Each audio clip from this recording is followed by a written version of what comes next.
Hi, today is July 17th. Tuesday is 3:37. I'm in Toronto and it's very, very hot. And you know what? It's beautiful. I love it like this because it's very humid as well. And it's very good for our skin. It's a little bit overcast. And you know what? I see someone driving here. Just hold on a second here. I'm doing some filming right now. So yeah, how you doing? You doing a delivery? Okay. Yeah, thanks for coming by and saying hi. Yeah. Yeah. Sorry. It's just another friend who's doing some business. But it's very, very hot. And I wanted to talk to you about something, about this racial profiling in responses to. I got a message from a chick and you know what? I feel a way now, which is very strange when it comes to dealing with police.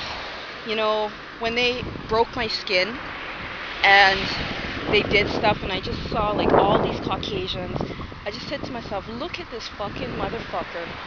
What did they do to all our ancestors in, for example, Without Sanctuary? What did they do to them? And I just feel a way. I feel disgusting. Anyways, this chick calls from the chief's office and they have this ranking or whatever. And she's supposed to be some kind of sergeant or I don't know what the fuck. You know, it's like I don't even want to give them any respect, you know, because to me they're all human. I don't want you guys calling me professor. I don't want you guys calling me doctor, whatever. You know, just my name is so-and-so, right? And she's basically I'm now making arrangements to get guest speakers into the community to actually talk about different topics. So maybe get the environmental commissioner to come in and talk to the community about environmental issues, how do you respond to them, and also how you get a job with the environmental commissioner, and working in that whole department to, you know, advocate for the environment. So to look into things like this.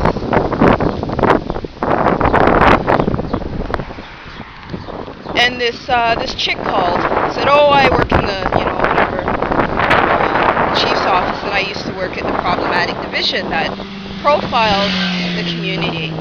Now, part of my practice is attending community meetings at something called 12 Division. And 12 Division has had a history of, like, for example, I know a couple cases right now where they've laid charges that are frivolous. So they're processing these frivolous complaints. I was up against another black person, this, what we call house Negro, and he said our issues are not important, and I've been bringing up stuff around crimes that are very prevalent in the white community. So stuff related to like they traffic these like a lot of synthetics and stuff, and they get high on like aspirins and all kinds of like fuckery things like this, right? So I'm in these meetings and I'm saying to myself, okay, I'm hearing a lot about, you know, guns and cell phones and all this bullshit, but what about white collar crime? Like, for instance, there's a lot of things where there's negotiating of contracts, and the contracts don't even have, for example, I'm just crossing the street right now, so I gotta look at my surroundings.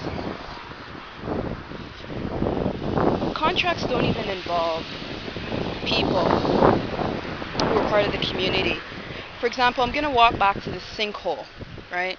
But you can see this is some of the ecological planning, right? I don't even know if this used to actually be a burial ground for indigenous people. Now this chick, she called from the police office, the chief of police office, said, "Oh, I'm sorry you feel a way about the police." Why would she even leave a message like that? That's not what I was calling for. I was calling to actually have somebody from the board, because what happens is the police is actually structured in a certain way. I didn't know they operate like a non-profit organization, so I said to myself, okay, if they operate as a non-profit, then these ones that are getting harassed by the police, start your own police. And you know what? Argue it that you guys have that structure, we have this structure, and you know what? We're going to make it better, so we're going to come after you. Go after the dirty police and arm yourselves. because they're very, very dirty. And then the higher ups can actually see, wait a minute here, policing should actually be like the ones who are being harassed and not the ones who are actually getting paid to be harassed or do the harassing. And she made this comment. Oh, she feels sorry that I have this experience with police. I'm going to call her back and I'm just going to say, I don't appreciate you actually calling and making these patronizing statements because I don't even know who you are. And for you to say you're sorry, I'm not asking for your fucking sympathy. I'm asking you guys to be professional here, and you know what? We need someone from the board. So are you from the board?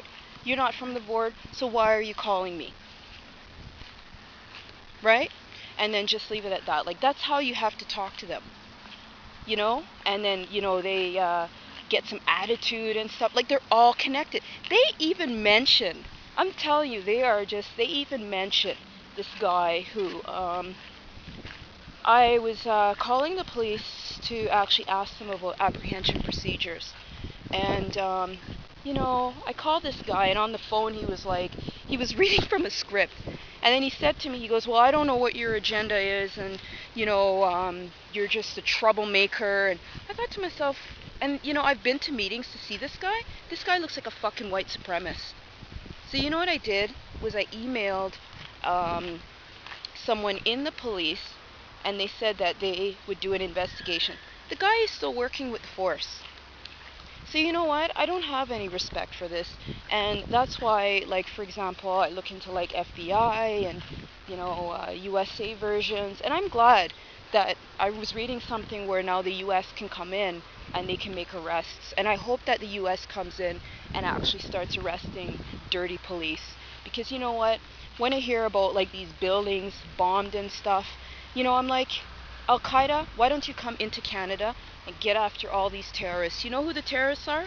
The terrorists are actually the police that do the profiling. You got to conceptualize things like that. I'm going to a sinkhole, right? I'm actually walking on a sinkhole, possibly. Right here. Now, this person from the chief of police called and said, hey, the council for the area, her name is Frances Nunziata, also sits on the board. So if this person sits on the board, then you know what? What happened to things like this?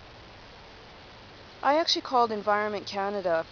I said, Environment Canada, how do I report sinkholes? There was actually one that was reported in Scarborough, and it was a huge hole, and it just dropped. Now I'm standing on one right now, so I don't know why they put this cement thing right here. So the woman they want to send into the community is one who oversees stuff like this. So I called Environment Canada, and this could be a sinkhole that I'm walking on right now. I'll just show you around. Here's another hole right here. And you know what? It's water. So you know what I did? Here's another hole right here. Again, there's some kind of liquid in there. I don't even know if it's water or if it's some kind of contaminated sewage. Now, this is what some of my work is about. So what I did was I actually got a piece of a jeans, and I actually dipped the jean material into the liquid there, and I have yet to look in my notes and send it to California to see if they could actually do a DNA. They can actually take the DNA from that to tell us what's in the water. These people are very disgusting, but you know what? I'm still here and I'm not going anywhere. When you deal with stuff related to racial profiling, it gets very, very, very emotional. And you have to find ways to process that. Like, for example, this bitch on the phone, like, she could have been sympathetic, like, really, because that's how they are. Or she could have been real arrogant because she connected it back to the guy who I had a problem with. So nothing's gonna happen. But you know what? They're very stupid. So I'm going to phone back this chick. Just going to say, you know what? Thanks for your suggestion, and we'll keep it in mind. Just leave it at that. When you deal with racial profiling, it's very disgusting. And, you know, like, what if I had to present like a court case today? What if I had to, present like a lecture today?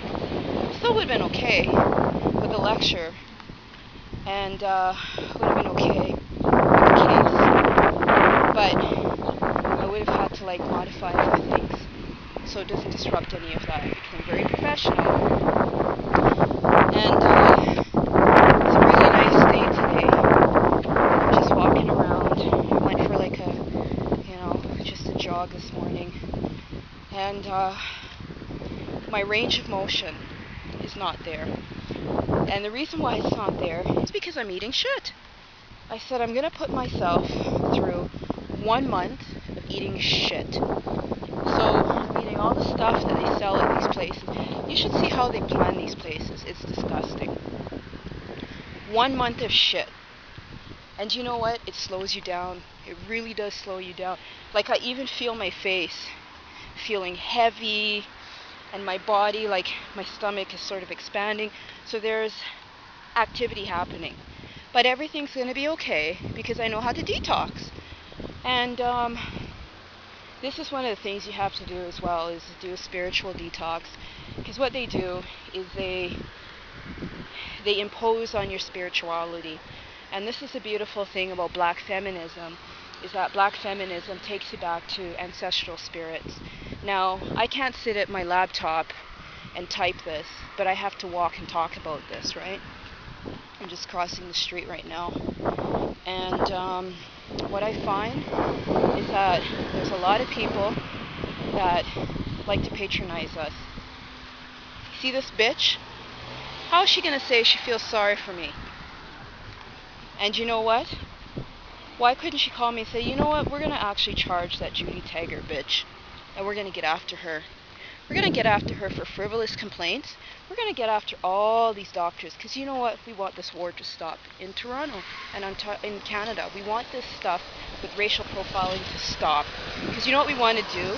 Is we want to set an example for the world to say, you know what? We deal with our issues. Let me tell you something. Ever since I started getting governance involved, there's some kind of response. Nobody wants our Prime Minister to know about anything because they're scared of him. And I'm saying to myself, okay, if they're all doing their work and, they have some purpose and they're not hurting people, then why would they be scared of this guy? Do they actually go to his fucking website and read his website? You know what, people? Don't listen to the media. Or what you could do is you could schedule it into something that's called very low quality class of entertainment, or something. It's not even entertainment. Low quality class of insult. They don't even talk about stuff like this. Where was the last article that you saw about racialization related to medicalization? How many of these people actually can jump over this fence? I sure can. How many of these people can climb up these trees? I sure can. And who the fuck are these people talking about? Oh, you gotta, take this,